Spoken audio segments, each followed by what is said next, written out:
the holidays, I'm not there. So it's wonderful to have everybody in here. So Paul, shall I get things kicked off? I know we have an incredible session today.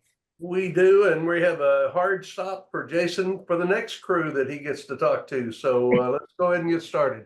Exactly. Okay, so welcome everyone to today's C-Suite Support Council meeting.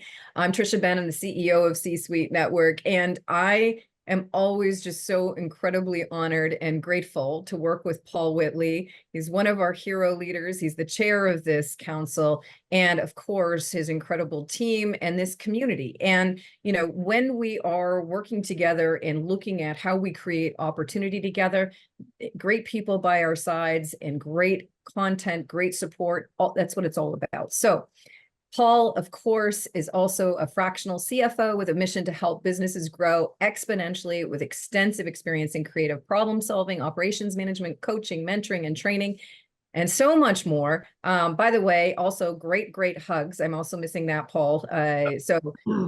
Anyway, you know, when we're at our mixers in Dallas, it's just so wonderful to be able to be in person and then extend it virtually here. So, Paul, I'm going to hand things over. I know today will be no exception to the incredible content that we share here in the the support council.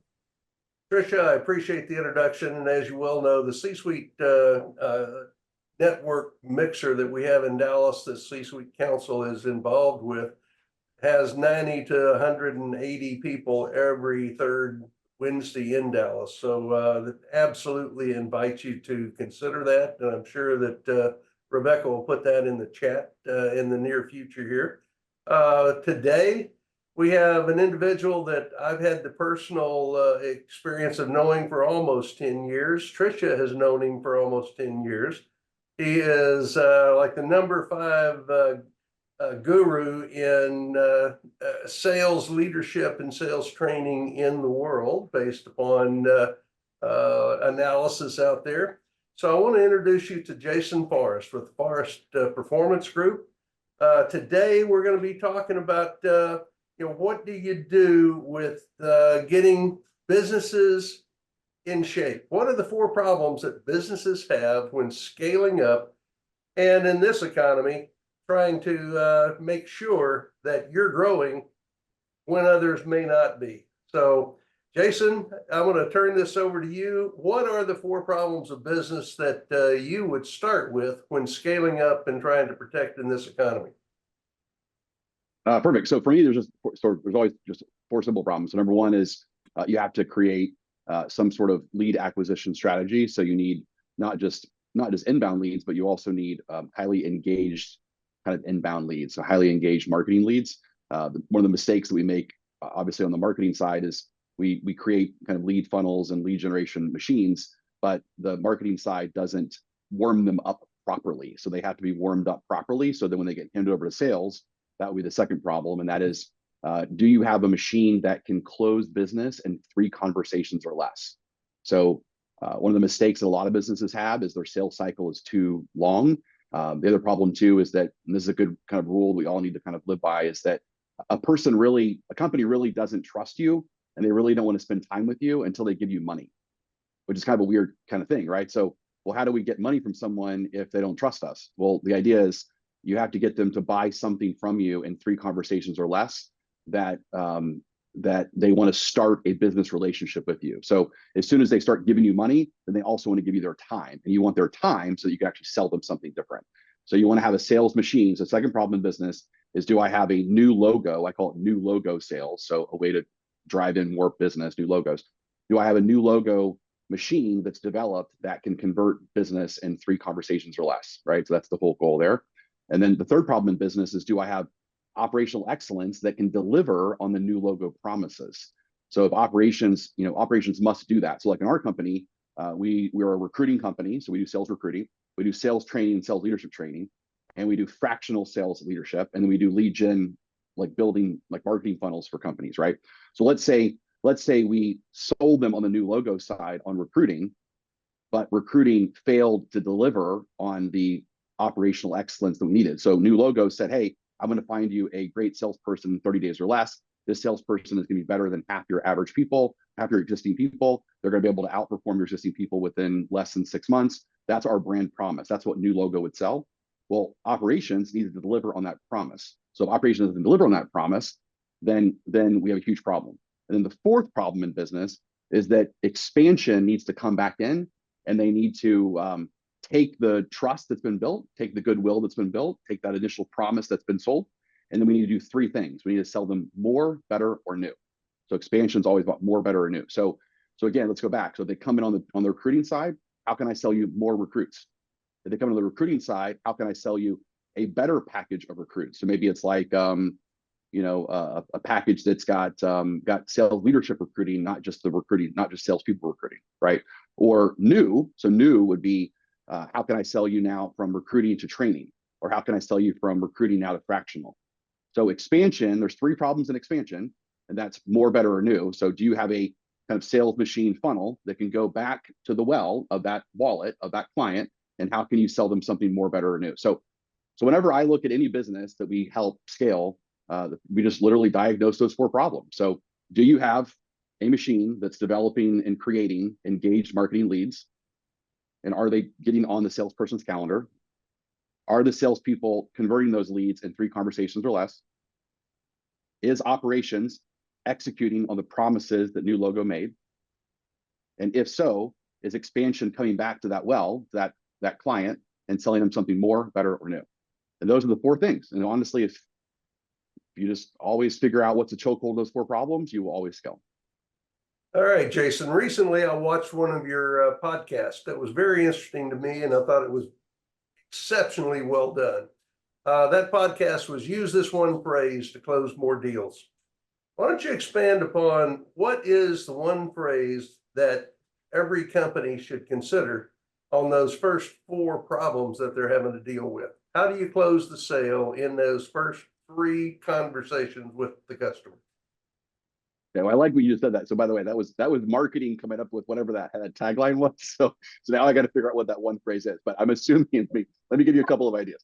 So to me, so my background is in neuro-linguistic programming. So my wife and I are one of kind of the original gangster master practitioners from the original governing body. There's only kind of a few thousand of us in the world that have this kind of 3,000 hour certification. It's very kind of intense to be able to get. So we have that. So NLP is the study of how high producers think, speak, and act. So like the Tom Brady's of the world, they think, speak, and act differently than the average or a bottom. Well, the same thing goes with leadership, same thing goes with entrepreneurs, same thing go with professional communicators, right? So why do I say that? Well, professional communicators, which we would call salespeople. So salespeople or influencers are just basically like the most advanced level of communication that's never really taught in school. But that's really what sales is. It's the most advanced level of communication. So in order to be an advanced communicator, you have to figure out, okay, what are these hacks that I can use to get the customer to kind of open up and remove their resistance? Because selling is not forcing someone to buy something. Selling is just removing the internal resistance that prevents a person to get what they already want.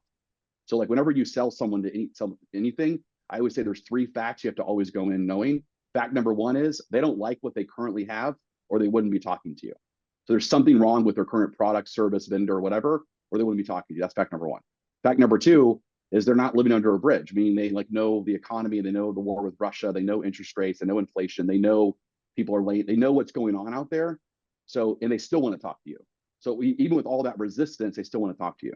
And then fact number 3 is that the worst that you can offer them, the worst product or service you can offer them, is probably better than what they have. So think about that. If you actually live by those 3 facts, like all of you guys, whatever you're selling right now, if you know that if you talk to a customer, what they have is not working, that's fact number 1. You know that they're scared to make decisions based upon all the resistance that's out there in the market. But then fact number 3 is the worst service that you can offer them, that's the least expensive, that's within their budget or whatever it is still better than what they're currently doing. So if you take that in mind, I'm not forcing anyone to buy anything. All I'm doing is removing the subconscious threats. I'm removing the internal resistance. So that leads to what Paul was asking is, what is that one question? Well, the question would be probably the suppose close. So the suppose close would be, suppose we're able to do blank, then would you? Or suppose we're able to do blank, would you be against? So those are all technically forms of hypnosis. Hypnosis just basically trance. And the idea behind it is that our conscious mind is telling us all the rules and regulations of things we can't do. Our conscious mind is fed with the market, the media, our friends and family, our parents. That's what the rules of operations, the rules of engagement is our conscious mind. Well, the conscious mind tells us, I don't want to do things. I'm worried. The subconscious mind just wants to be successful. The subconscious mind just wants to win. And so great communicators do a great job of tying up the conscious mind, which is the resistance of why someone doesn't want to do something, and instead just starts to speak language to the subconscious mind who actually wants to buy. So something like, hey, suppose we're able to accomplish blank or remove blank, then would you move forward today, right? Well, by doing that, I'm tying up the conscious mind with the suppose part, and then I'm asking the subconscious mind, would you move forward today? Well, the subconscious mind wants to agree to that because they want to move forward today. They want to win. Another version of that would be, would you be against? So a really great closing question, maybe not a closing question, it's more of an opening question. But you would say something like, let's say someone came to me and they said, kind of teaching you all my tricks here, so just watch it when you see it. But so someone comes to me and they said, Jason, I'm interested in your recruiting services. So talk to me about the price. And I said, well, the price is the average recruiter out there is going to be, let's say $15,000, and we're going to charge you $25,000. And I would say, so how do you feel about that? And they go, man, that's a lot of money. And I go, it is. My question though is, would you be against paying $10,000 more if you felt that the salesperson I'm going to provide for you was superior to any other salesperson you have currently, or the other recruiters are going to provide, that would cause them to actually sell more faster for you? It's like, would you be against, hiring that person if you felt confident about that? If I asked that question like that, would you be against? You would say, well, I wouldn't be against it. I would just need to be proven. Okay, no problem. You see, so because your automatic response is to say no to something, but if I say, would you be against it? That puts you in like reverse psychology, because now in this case, you want to say no to me, but I'm actually giving you a no-based question. So like try it with your wife, for example, or your significant other. So for example, if I go to Mary and I say, hey, I really like P.F. Chang's. Like I want to go to P.F. Chang's tonight. Can we go to P.F. Chang's? And she'll say, I don't know. I'm not sure if I'm into P.F. Chang's. But if I go, hey, you know what? I'm thinking about going, I want to go out to eat tonight. Would you be against going to P.F. Chang's? She's like, why would we be against it?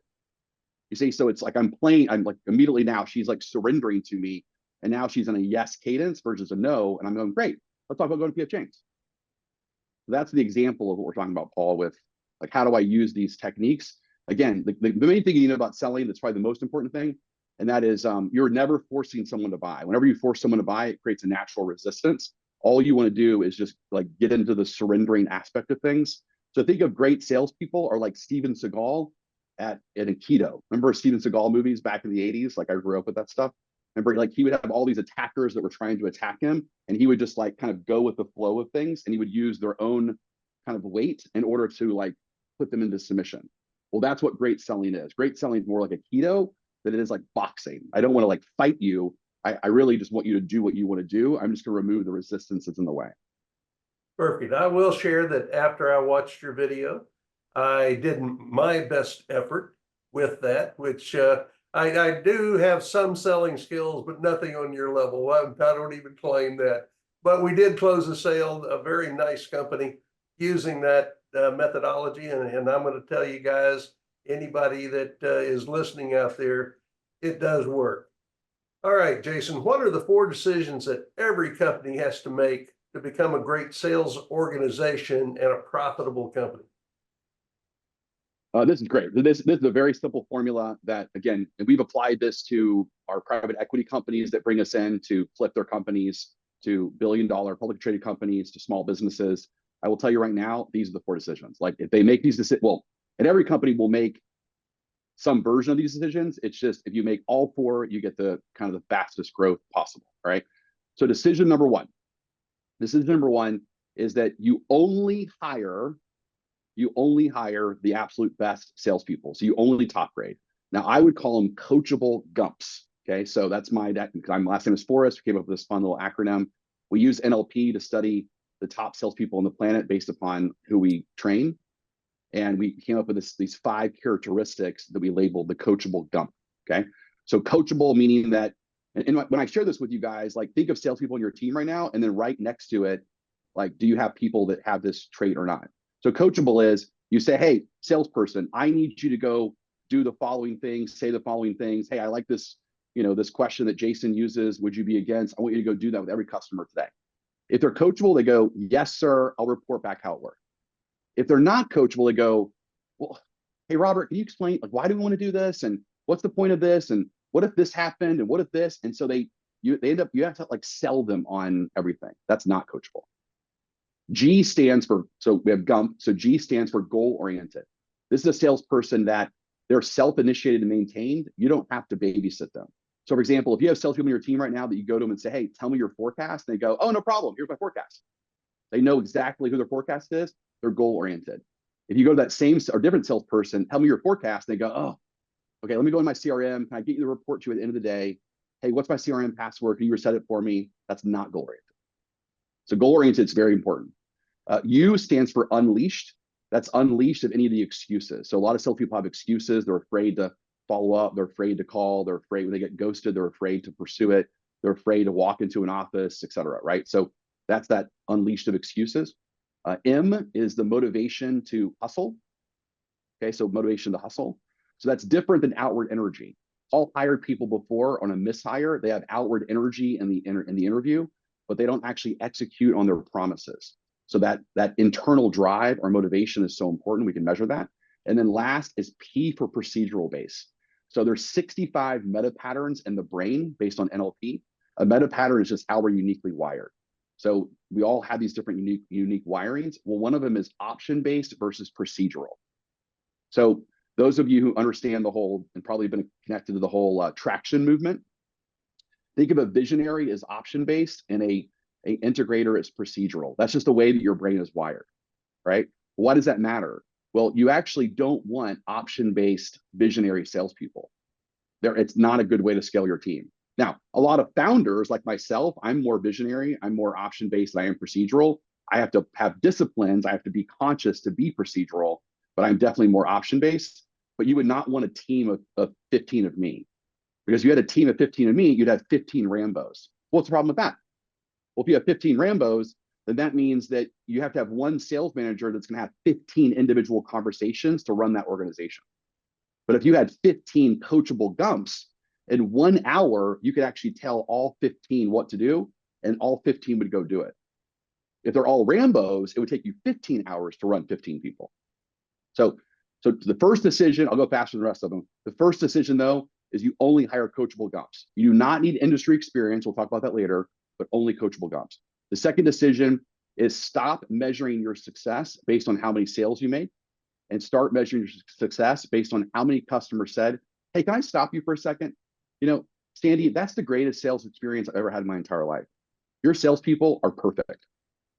So if you stop worrying about the sale and you start worrying about how many customers say that your sales experience is perfect, then the score will happen, right? The third decision that a person must make is that they need to have sales managers that act as if they're Nick Saban, Kirby Smart, Bill Walsh. So your salespeople are athletes, and they need to be coached and developed like athletes on the front line.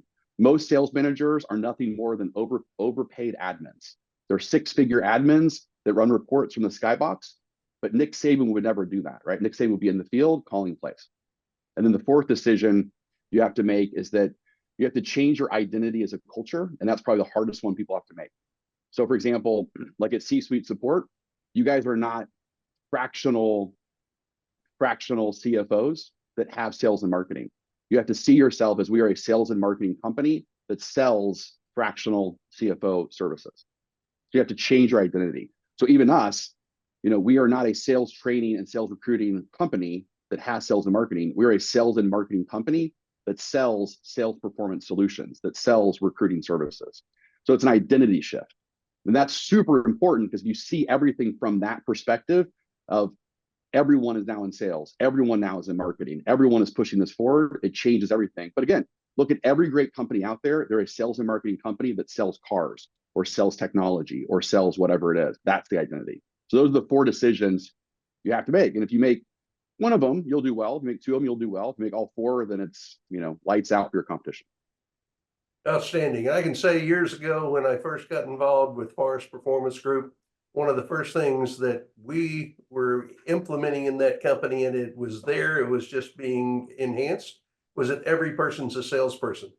Even if you were doing the Zapier integrations, you were a salesperson. You're selling somebody on how you can make your product work better for you to sell. Recently, I watched some videos with you, Jason, where you did some training for the Army. As all of us know, there's been a recruiting problem out there that are in our military because of many reasons that we don't need to go into, but our military is suffering on their recruiting side. Share a little bit about what you did in going in with the Army and helping them solve some of those problems. No, yeah, we've that's been our probably greatest accomplishment in my 17 years of running the company. That's my greatest accomplishment. So the Army has failed their recruitment mission the last 3 years in a row by about 30-40%. It is a threat to national defense. It is not something the media is talking about. Maybe because we don't want to talk about it, I don't know. But if this continues on like it is, if we ever go to a major war that we need bodies, then our children would be drafted. That is literally the threat that's going on right now. So just that's how low of inventory we have of actual soldiers serving this country. So the Army did kind of typical, the government's doing typical things that companies do. So meaning that if you can't sell something, most companies will lower the price or add incentives. The same thing's happening in the Army right now. They're giving people $50,000 bonuses to serve this country. Still not working, just like it doesn't work with companies, right?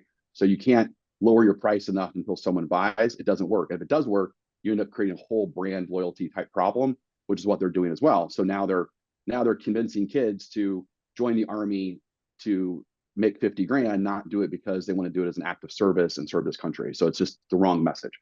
So I came in there and said, hey, we got 3 problems we need to address. The first problem is we need to change their beliefs and their identity about themselves. So in life, the number one reason why people don't change and don't do something different is because they're operating off of programs based on yesterday's identity. So think about like those of you in the room, if you're you're an owner of a company, you're also a mom, you're also a dad, you're also whatever. Well, your behaviors and attitudes and beliefs, they fall within the identity that you call yourself. So for example, like if I go home as the CEO of a company and I talk to my kids the way that I talk to my employees, it doesn't work. So the identity doesn't match the circumstance. So, well, the same thing goes with recruiters. These are Army soldiers that are forced to be a salesperson. They don't want to do that. They want to be a soldier. And so there was an identity shift that needed to happen. And so we did a lot of processing, a lot of different experiences that I personally took them through to basically shed their old identity and then adopt a new identity and kind of see what that took hold. So that was the first thing that we did. The second thing that we did was we changed their messaging. So the Army had a huge problem where they were told by Fort Knox to share their Army story. So that would be like if I'm going up to Bill and I say, hey, Bill, are you interested in joining the, serving this great country and, joining the Army? I don't think so, but tell me about it. And you go, oh, let me tell you why I joined the Army. Well, the problem with that approach is that it's presupposing that the prospect is actually wanting to join the military, and I'm just trying to convince you to join the specific branch of the Army.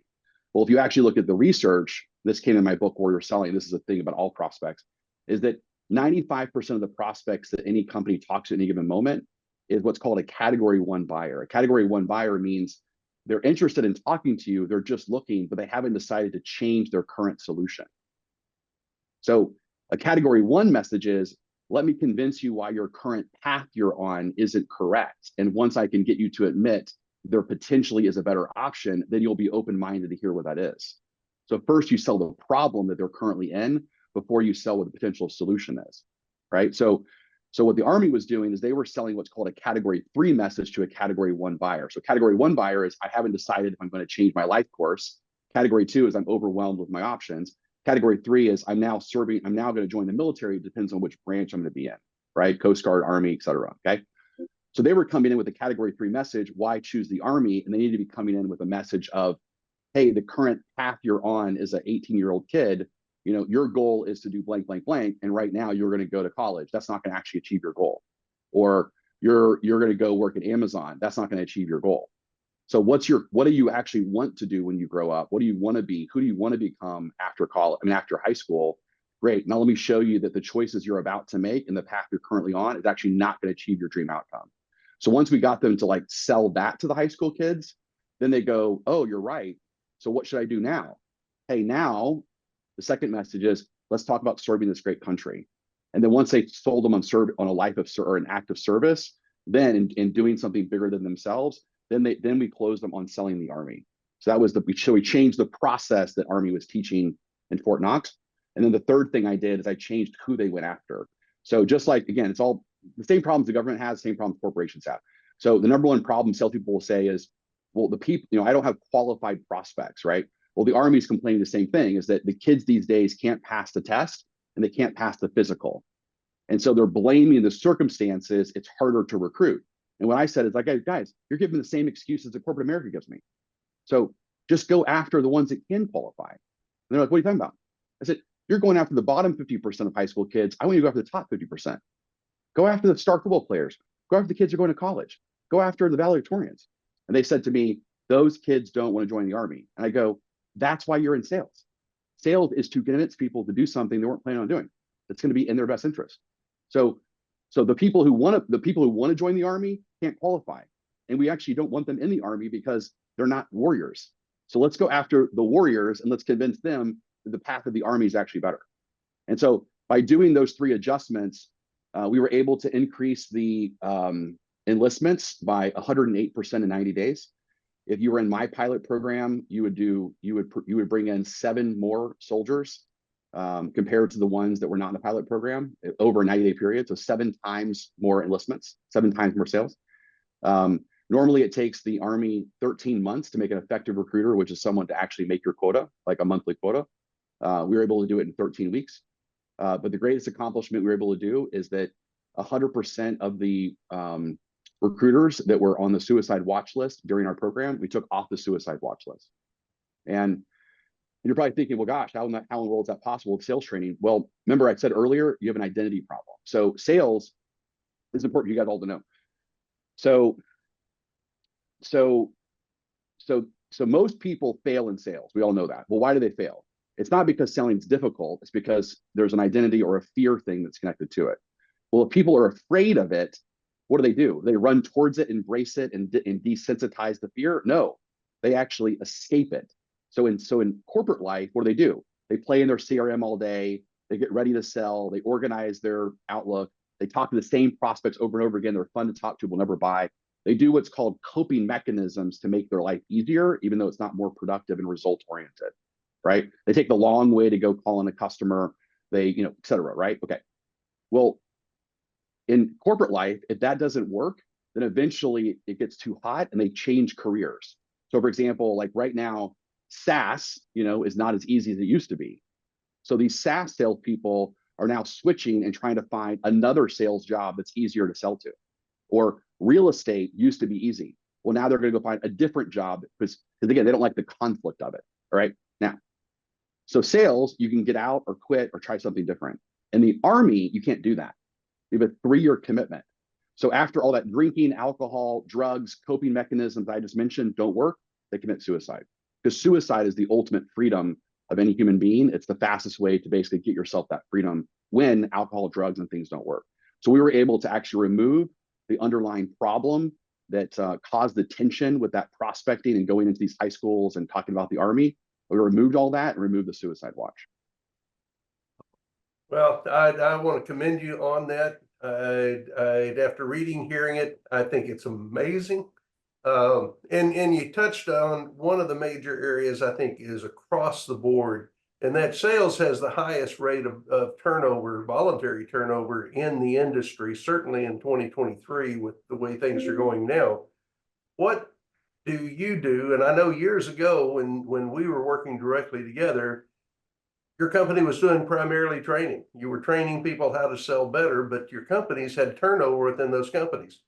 And through some of those discussions years and years ago, we said, wait a minute, what if we help them hire those people and we know the quality of those people are there?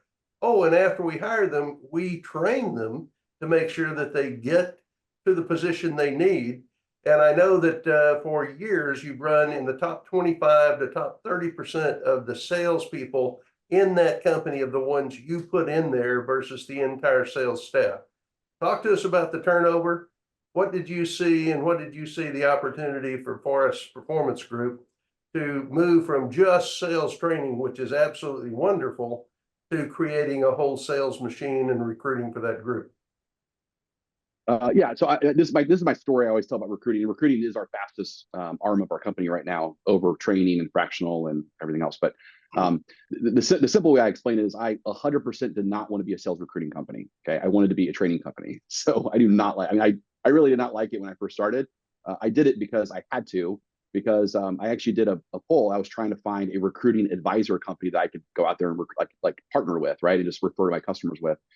And what I found is, out of 100 recruiting companies, there are 10 that focus only on sales. So that alone eliminates 90 of them, right? So if salespeople are from Venus, everyone else is from Mars, you got to only know salespeople if you're going to recruit them. Like, you got to speak like salespeople, you got to talk like them. If you're a recruiter that calls on a salesperson and you also call on HR or accounting, the salesperson is going to smell you in 2 seconds, and you're not going to be rapport with them. So you got to speak the salesperson's language. Is very, very important. So that's number one. The second thing is, I would find these 10 people and I would say, hey, so tell me, like, what do you look for in a salesperson? And they would go, oh, we look for experience, we look for track record, so they look for all the stuff that I think is actually incorrect. They don't look for this coachable gump stuff that I'm talking about. So my philosophy came from the movie Moneyball, or the book Moneyball, right? And the philosophy was very simple, and that was, the baseball teams were evaluating players based on how good looking their girlfriend was and how fast their 40-yard dash was. And that's how they were valuing players. Well, then all of a sudden math came in and said, hey, that stuff doesn't matter. What matters is they get on base. And so what I figured out is, we invented what we call the Moneyball of recruiting. And that is, we put very little emphasis on industry experience. Like, that's on our rate. We have a rating scale, and that industry experience is actually very low. What's very high is the coachable gump aspect. Because if you look at salespeople in the bottom 20, in the middle 60, and the top 20, industry experience will actually be on all 3 tiers. They'll be in the bottom, the middle, and the top. The only thing that will be at the top, though, is actually the coachable gump, which is interesting. So the only thing that really matters is, are they a coachable gump? But they're thinking, but I need that industry experience. Well, why do you really need it? Well, but I need their Rolodex. I need their product knowledge. Well, I always ask people, well, how hard is it to teach people to memorize your product knowledge? On a scale of 1 to 10, how hard is it to memorize product knowledge? Well, it's not hard. On a scale of 1 to 10, how hard is it to teach people to hustle, or to be fearless, or be relentless, or be perceived? I mean, that's very difficult. So anyway, so I try to find recruiters that believed in my way of doing it. And unfortunately, this is my generic stereotype of the recruiting industry, at least the people I talk to on the sales side, is that they believe in placing and praying. They have literally no idea. Like, if you say, hey, I want a salesperson, they will find you a salesperson based on resumes and industry experience. But if you were to say, well, but tell me the underlying factors why you believe this person's actually going to succeed for me, and why they're going to be better than half my existing team, they couldn't actually tell you that. So what I designed is, I took the coachable gump concept, and then I reverse engineered some behavioral neuro-linguistic programming interview questions off of these 5 characteristics I'm looking for. Then we took 100 salespeople off of the 10,000 salespeople we train around the world. We took 100 of what we consider to be the best based on performance, not based on legacy accounts, not based on inherited accounts, not based on a trust fund kid that got dad's business, none of that stuff. True top producers based on results. Okay. Then we asked them these behavioral based questions, and we journaled their answers to predict how a person would answer connected to be a coachable gump. Then we took that script, we took that cheat sheet, and my recruiters have to ask the exact same questions to every single candidate. Then they compare the answers to how our candidates answer compared to how a coachable gump actually answers as well. Because how we speak is a window into how we think, and how we think is a window into, obviously, our behaviors and results. So there's not a single recruiting company out there that will actually follow that disciplined of a process. They ask different questions every time. They use their gut. They use their feelings. All of that stuff is incorrect. So if you hire any other recruiter, you're hiring their gut. You're hiring their bias. You hire us, you hire our science, which is very different. All right. Well, one of the things, and I don't know if you remember, I took your sales training test years and years ago, and my score was so high that you called the company that rated the scores on it and asked them if there's any way that I could cheat on the test. Do you remember that? I do remember that, yeah. You scored very well. Well, I appreciate it. It certainly, working with you helped me get a lot of traits, trends, and analysis to help us grow C-Suite. Well, one of the things that is coming to the forefront today is fractional work. We do fractional CFO, of course, but in the sales industry, you are becoming a leader in the fractional sales leadership process. Explore that a little bit, and how would you help a company, either directly or indirectly, work with fractional sales where they can't afford to hire that national sales manager or can't find it, whatever the situation may be? Yeah, so we added this service. So every extension of our company we've added is because we have leads that come in and we have a solution that doesn't actually work for them. So it forces us to kind of flip them and come up with a different solution. So in this case, we had people wanting us to hire sales managers for them. Well, a sales manager, it's going to cost you $150,000 a year plus another 20% in employment costs plus potential bonuses. And if you look at, a sales team that's got 5 or 6, 7 people, I mean, that's a lot of overhead for a small team like that, right? It's a lot of overhead. And it's going to take a long time for them to be able to, kind of break even on that overhead. So we can find, that's what we do. We're a recruiting company, and our recruiting, anyone we recruit for you, we also train as well. So all of our training is actually built into the recruiting. So we onboard them for you as part of our package. So, which is phenomenal. No one else does that. However, some companies, when I talk to them, like, look, you're too small for this. Like, your current revenue size is not going to be able to float the $15,000 in base salary plus bonuses plus expenses. It's not going to be good. I said, so what I would recommend, so then I would flip them over to our fractional side. And so, so basically the fractional side, which is really great, is that it just for those small teams that, again, usually are less than 9 people is usually the kind of line of demarcation, but they're less than 9 people. It allows, one of my fractional coaches to immediately go in there and start working with the salespeople and do really the most important thing. So let me kind of explain what we do that's different, right? And what I think is a good fractional sales manager and one that's not. Is the most important thing that any leader needs to do. I don't care if I recruit for them or if I place a person into an organization or we fraction. The most important thing that needs to be done in the first 30 days that I would say 99% of leaders fail at is go increase sales. What does that mean? Well, if you ask most organizations, you ask most sales managers, hey, so tell me what you're going to do in the first 30, 60, 90 days. They'll say, well, first, I'm going to understand all the systems and processes. Then I'm going to meet all the people. Then I'm going to figure out where the chokeholds are. Then I'm going to figure out what the problems are. Then I'm going to figure out what the values are. Then I'm going to figure out what the goals are. Then I'm going to offer my suggestions on how to improve. And then I'm going to start executing those suggestions. And then, okay, so when are we going to start seeing success? Well, I don't know. Maybe 90 days, 180 days in. So you're telling me I'm going to pay you what? $15,000 a month? I'm going to pay you $15,000 a month in base salary, and we're going to be $45,000, $60,000 in salary before you're even going to execute on a revenue operating decision? That's insane. So what my team does, okay, is I always tell them, I don't need your Salesforce access. I don't need your HubSpot code. I don't need anything. All I need is your people. So what we do in the first week is we literally go right to your salespeople and we say, tell us about your top 5 leads. Tell us about, why have they bought from you? They're not buying from you. Where are they going to buy? Right? Tell us your biggest objections. Tell us what's going on. Great. So let's come up with a battle plan right now that you're going to say, do, and think about in order to get in front of that customer and make a sale happen.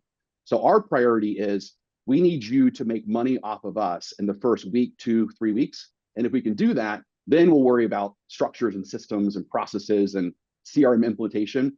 But the biggest mistake that fractional sales managers make, and this is what separates us from everyone else, is you're hiring, again, this kind of overpaid admin, where they go, hey, first thing we need to do is we need to instigate Salesforce or instigate HubSpot or, buy these licenses, buy the software, run these reports.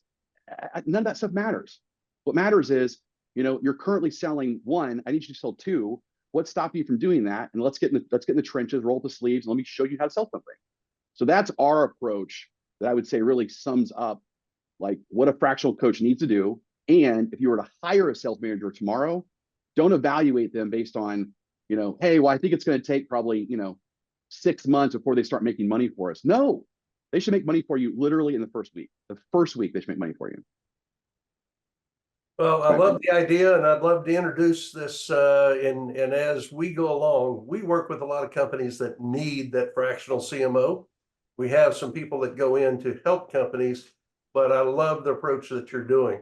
What advice would you give to small business owners during this current economic times that is apparently rocky at the time?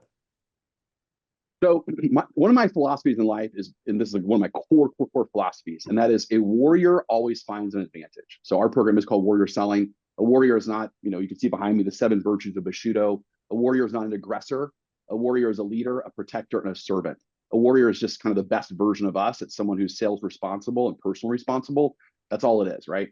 So to me, a warrior always finds the advantage. What I mean is that I love working with small business. Even though we have a couple publicly traded companies, I prefer small businesses because a publicly traded company or a large company is like the Goliath, where small businesses are like David.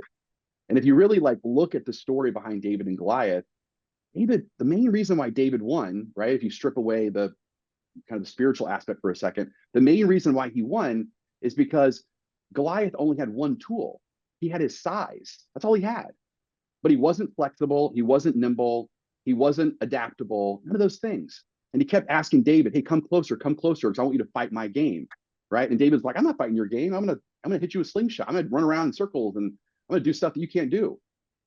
And so the biggest message I always say to small businesses is, man, you have a lot of advantages that a big company doesn't have, because like I don't do a lot of business with big companies. Again, I have a couple, but the main reason I don't like working with big companies is because if I want to roll something out and I want to say, hey, starting tomorrow, I need all sales leaders to be in the field, and you're going to ask this question with every salesperson: what stops you from selling more? And let's put a plan together to help you sell more.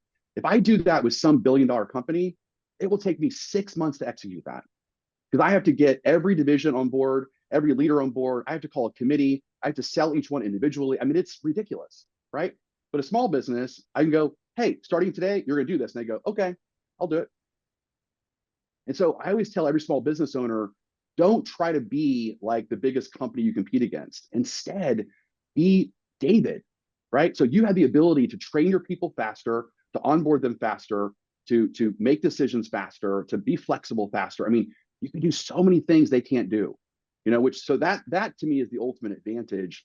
Is in times like this, you see these big, huge organizations, they're all slowing down right now. They're slowing down on training. They're slowing down on adaptability because they're all trying to figure out how to make their next move. Well, again, you could be 5 moves ahead before they figure out what their next move is. And so that's what I like about small businesses, is that ability to just execute. We're going to have to get to question and answer, but I would like one last comment from you on how are you planning on using AI to boost sales in small companies here? I use AI like crazy. I'm a huge ChatGPT fan. So, I mean, from our perspective, we use a lot just on the content side. So, we're always like, I basically, when I did is I created my own ChatGPT instance. And so I wrote 11 books and, all these different training programs and so forth. So I uploaded them all into ChatGPT, created my own instance. And now my marketing team, right? They're always writing articles in my voice through my personal AI. Okay. So we do stuff like that, which is pretty cool. I don't know. I just think, I think AI will never replace the human, but what AI is able to do right now is it's able to make the human just like 100 times faster. And that's what I think is pretty cool, is able to do that. So like, for example, like if I create a proposal, right? Now when I create a proposal for a client, I can basically like type in ChatGPT, here's all the stuff that I want to do, right? And then I'll say, hey, write the proposal for me in a problem, agitation, solution framework, right? But I write all the content in there. Hey, here's what I want to suggest, put it into this framework, and then spit it out for me.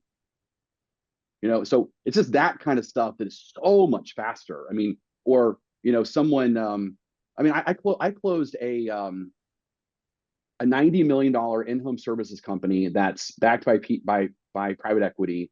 And it's, we charge them probably, I don't know, $65,000 a month in services. And I closed it in 4 conversations over 14 days.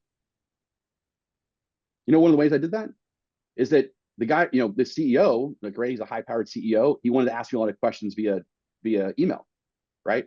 So the email would come in, and then I would write the answers to what I wanted to say, and then I just put it in ChatGPT and said, hey, is this the right response to this? Or, could you make it even clearer? Could you make it even cleaner? Could you make it even like punchier? Right. And so it's just like that kind of stuff that like, it's so much faster. I mean, I was able to speed that sales cycle time and that reply back to that CEO a lot faster because of that stuff. Outstanding. All right. Well, let's move to Q&A. We're going to run out of time. I know you've got a hard stop in 12 minutes. So the first one I see coming in from Sandy is, do you see that existing salespeople with the right attitude and motivation can train themselves with this guidance to meet audacious goals set by the company, but without this kind of training from the company? I mean, I think any human being can do anything that they desire, they want to do, right? So I definitely believe that. That's my kind of presupposition there. I was mostly self-trained. I would assume a lot of you are mostly self-trained. However, the one thing that we know about behavioral change more than anything else is that the environment is everything. So, if I go back to remember those 4 decisions you have to make. Number 1, you have to hire coachable gumps. Number 2, you have to have, like never-ending training that teaches them how to be world-class and create great experiences. Number 3, Nick Saban coaching. And number 4, culture. Well, so if you just hired the coachable gumps and said, hey, go read some books, go invest in yourself, I mean, sure, would they probably be good? Yeah, but they're not going to be exceptional without, the Kirby Smart or the Nick Saban holding them accountable, without that constant environment surrounding themselves. I mean, so like, here's one thing I'll tell you, is that I'll tell you my secret on how we convince top people to leave your company and come work for us. So this will be a really, really good thing for you to know. I'm telling you right now. So if you have top people in your company, and I know they're in the top 20%, and I know they're coachable gumps, and I wanted to literally headhunt them and steal them from you, this is what I would do. Okay, is I would call them and I would say, hey, I've got a really, really awesome opportunity that I'd like to talk to you about at a sales organization that is really going to make you a lot more money and be more successful. Would you be interested in hearing more? And they're like, no, I think I'm pretty happy there. And I go, I understand, but there's a few main reasons why top producers like you are interested in leaving their current company. It's number 1 is that they're a one-person show, like they're one great salesperson amongst a bunch of salespeople that aren't that good, and they want to be a part of a winning team around other salespeople that are really good. Number 2 is they want to be part of a culture that really trains them and rewards them and coaches them at the very high possible level. And number 3 is they really want to be a part of like something bigger than themselves, and they really want to be known for like the best sales organization on the planet. Right now, I'm representing a company that's trying to accomplish those 3 things, and I'm curious, are any of those 3 things problems your organization that you would like to maybe go away from? You know why I use those 3 things? Because 99% of companies don't have those 3 things. They have one salesperson really great, they got a bunch of losers. They don't have consistent training and coaching, and they don't have a culture that really rewards sales excellence. So I'm preying on, right, the 3 things that I know companies don't have, and I use that to steal top producers to go place in my companies, because in my companies, I'm creating all those systems and structure to create winning sales organizations, to only hire winners, right, to only hire sales cultures, right? So that's my free thing for you. So, so when you were asking that question, I think that's, to me, a better answer, I hope, is that, you can get sales excellence out of one person doing it, but they are very, you have a high chance of someone like me stealing away from you. Okay, so you've got to insulate them with other people that are winners, with a culture of sales excellence, with coaching. Like, you have to insulate them. If you do all of those things, they won't leave you, because most companies aren't doing those things. All right, we've got another question. Lead gen, warming up the process. How should we think about a customer intimacy and engagement while at the same time able to grab people's attention and stand out the digital lead effort without turning off or coming off as shallowy or gimmicky? I know you work very diligently with CRM, and share what your thoughts are on that nurturing process. Well, I think one of the missing people in every organization that needs to be hired like pretty immediately is what's called a brand ambassador. Okay, so a brand ambassador is someone we recruit for as well. So think of a brand ambassador as it's your frontline kind of marketing human being that talks to every inbound lead within 30 seconds or less. So just so you know the stats or not, the stats are that 80% of inbound leads never actually talk to the company. 80%. So the thing I always say to my clients is, guys, it's not that hard to be great right now, because the standard of excellence is so bad. Like you literally, if you think about this, if 80% of prospects never talk to my competitor, then I just need to be in the 20% to just now be in the game. You see? So what does that mean? Well, that's because they have wrong systems and structure. The inbound lead comes in and then it goes to new logo. Well, new logo is busy doing account management and everything else. So how is it possible for them to contact that customer within 30 seconds or less? So we have a brand ambassador in our company. We train these people as well, that her entire role is a customer comes in 30 seconds or less, you have to pick up the phone, you have to call them. Chat, you have to talk to them, right? And obviously that's to give them that amazing experience and to, basically kind of flip them over, to obviously a salesperson as soon as possible. So that to me, I would say is, probably the most important thing is you need to tighten up your speed to prospect.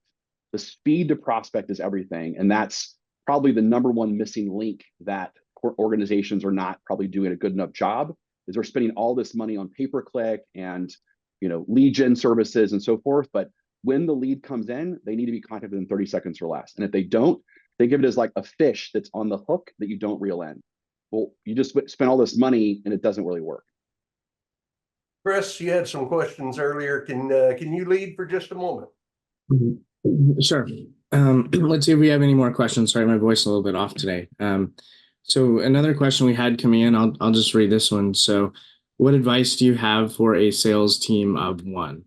So Josephina is mentioning, my husband and I own a catering company in Miami and struggle to differentiate ourselves from the competition. So it's a differentiation thing. We don't want to be the Goliath. We're happier to be ourselves. However, most of the time, we have one chance to talk on the phone with a potential bride over the phone, but most of the time we lose potential clients in just our email communication.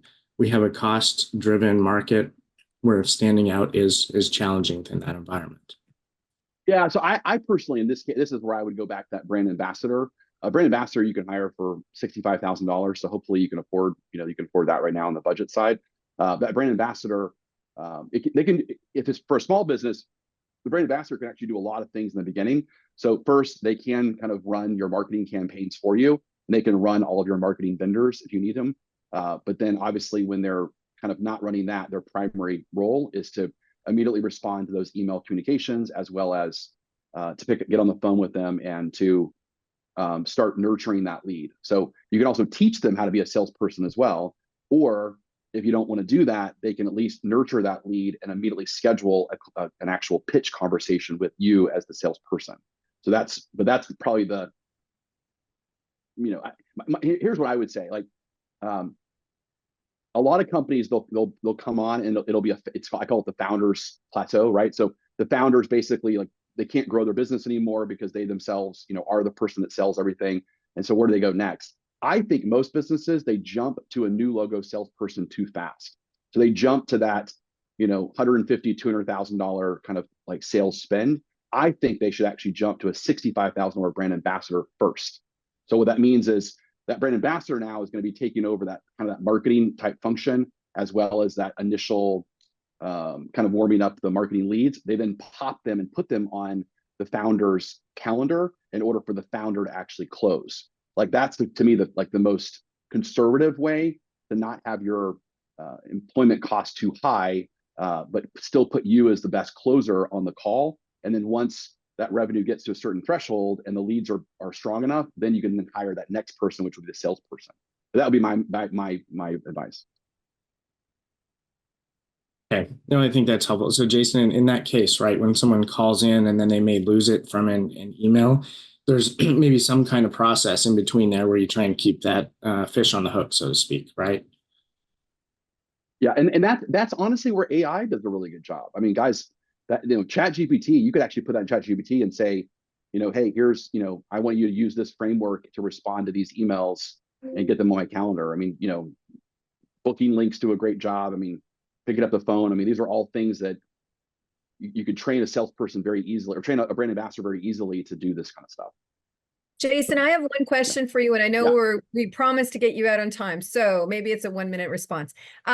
In terms of selling, one of the things that we've been battling in terms of how we all come together as C-Suite Network is the B2B selling space being so fraught with nonsense. So people being sold things that they have no business buying, no business being able to use, really taking advantage of the different scenarios, whether that's at the enterprise size level or a solopreneur.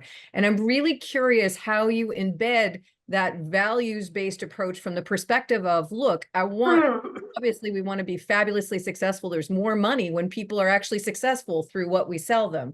How are you embedding that in your sales teams, and how are you seeing that play out more successfully as people are grabbing onto the values or the principles of the organizations they're working with? So, okay, I'm going to say something that's kind of controversial, but I believe that the initial sell is actually more transactional than it is transformational. So again, we try to sell too much to a person too soon, and it slows down the sales cycle, and it makes things way too complex. So what you want to think about is, when you have that initial conversation, what's like the immediate problem that's keeping you up at night that needs to be solved like this week? Mm-hmm. So solve that one, charge them whatever that is. It might be very low. It might be very low price. That's okay, right? But the idea is you want to start building goodwill, and you want to start building trust. And you do that by getting them to say yes to what's the problem I need right now. The problem, mistakes people, like, so for example, let's say someone come to me and they just need, they got one salesperson that's not performing. Well, if I go, hey, let's talk about a partnership program. Let's talk about the 4 decisions. Let's talk about the 4 problems. Let's talk about, building a long-term strategy. Hey, where do you want to grow in 4, 5, 6 years? That's too much. Right now, they have a salesperson that's like not paying their bills, right? They have a salesperson that's about to get fired. They need an intervention for that one person. So I'm just going to go, no problem. I have a lot to talk about right now, but let's just solve this one problem. Let's make sure that you can sleep at night, and let's solve this. I can solve this problem for you, honestly, in less than 14 days. If I was to solve that problem for you, then can I have permission to talk to you about other things that I really believe I could help you with and do on a much bigger level? Yeah, of course. Just solve this one. Just solve this one. You know what I mean? Like, and I think that's the mistake a lot of people make, is that this is the metaphor, right? Your customer is literally drowning, and you're like on the side of the boat going, hey, I know you want to get in the boat, but before we do that, let's talk about what your real problems are. Let's talk about your dream outcome is. Let's talk about what your aspiration is. Hey, once you get in the boat, where do you want to go next? And then where do you want to go next year? And then where do you want to grow later in the future? I'm drowning. Just get me in the boat. So that, to me, is the biggest mistake salespeople make. It's they just solve the problem people have right then, and they'll go, man, thank you for saving my life. Hey, what else can you offer me? And then they just want to buy more stuff from you. Well, I love that. Paul, what do you think?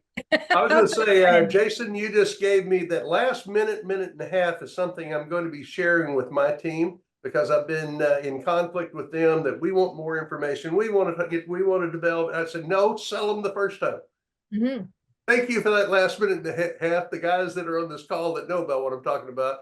But bottom line, you can have everything you want in life if you help other people get what they want. Zig Ziglar, a mentor to me. I know you know Zig as well, Jason. Thank you, guys. Appreciate it for joining C-Suite Support Council today, and a fantastic Jason Forrest. We appreciate your time. Take care. Thank you. Thanks, everyone. Very good.